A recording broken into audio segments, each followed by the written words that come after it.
সুপ্রভাত।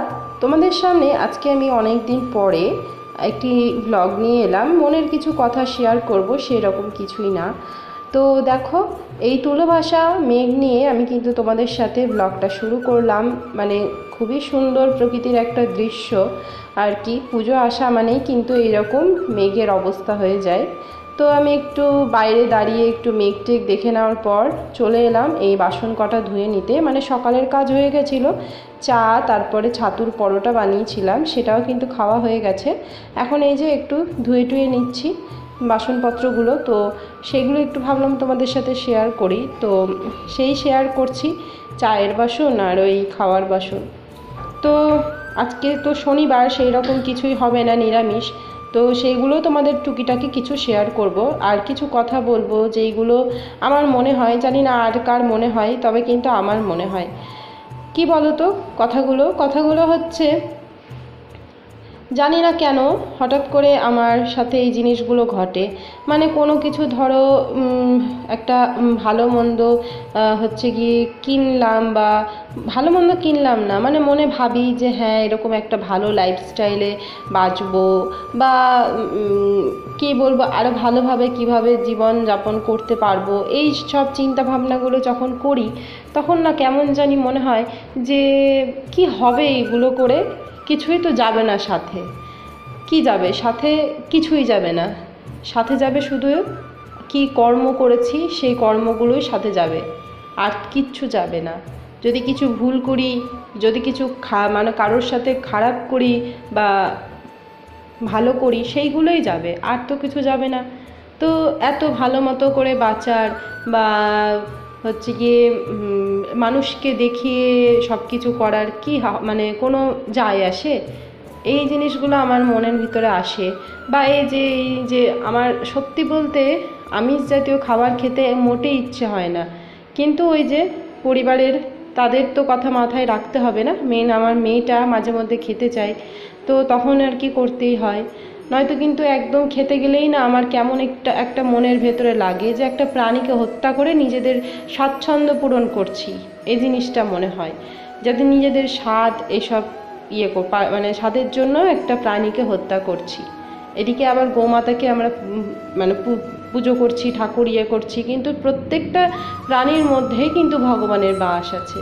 তো এই জিনিসগুলো না ভাবি আর মনে করি যে আমার এতটুকু বয়স, মানে আমার এই অল্প বয়সে আমার এই রকম জিনিসগুলো হচ্ছে। তো জানি না কেন, হয়তো আমি মানে শ্রীমদ্ ভাগবত পাঠ করি প্রত্যেকটা দিন, তাই হয়তো আমার মনের ভেতর এই চিন্তা ভাবনাগুলো আসে। কিন্তু দেখো, ভালো মন্দ জামা কাপড় মানে যতটা দরকার ততটা তো করতেই হবে, তাই না?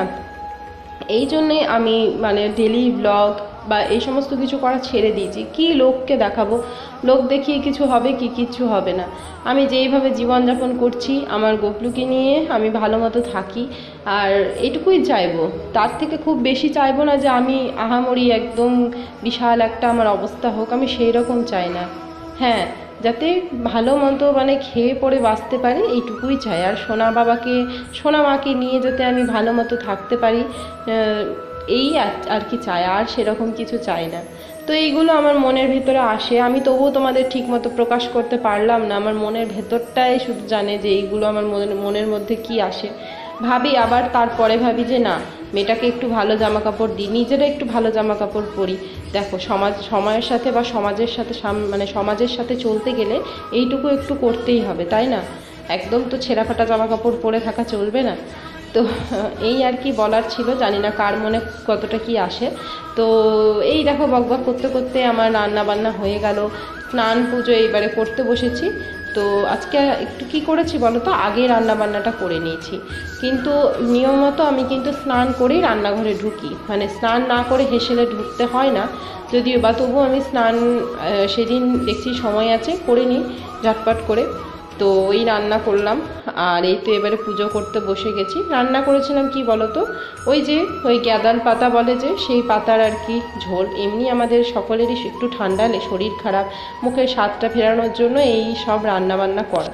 তো এই তো আমি সোনা বাবাকে আমি পুজো দিয়ে নিয়েছি। কি ভালো লাগছে ওকে দেখতে, দেখো কি দারুণ লাগছে না? সমস্ত ঠাকুরগুলোকেও কিন্তু খুব সুন্দর লাগছে, জগন্নাথ, লক্ষ্মীনারায়ণ। আর দেখো পুজো টুজো করার পর আমার যেহেতু রান্নাবান্না হয়ে গেছে, আমার মাথায় এরকমই হয় কিছু একটা হুট করে উঠলো, চলো একটু বাবুর জন্য বানিয়ে দিই। আমরা যদি নিজেদের ইয়েতে বানাই তো শুধু আমরাই খেতে পাবো, ও তো বেচারা খেতে পাবে না। তো তার জন্য কি বানিয়েছি বলো তো, ঠেকুয়া। একদম বাড়িতেই, মানে কিছু এরকম কিছু উপকরণ না, একদম ঘরোয়া পদ্ধতিতেই সামান্য কিছু উপকরণ দিয়ে ঠেকুয়া বানিয়ে নিয়েছি। এর আগেও আমি একবার বানিয়েছিলাম, তো এবারও বানিয়েছি। কেমন লাগলো অবশ্যই জানিও। ওকে সন্ধেবেলায় কিন্তু ঠেকুয়াও প্রসাদে দিয়েও দিয়েছি। আর এই তো দেখো, তো কেমন লাগলো আজকের মনের কথাগুলো অবশ্যই কমেন্টে জানিও।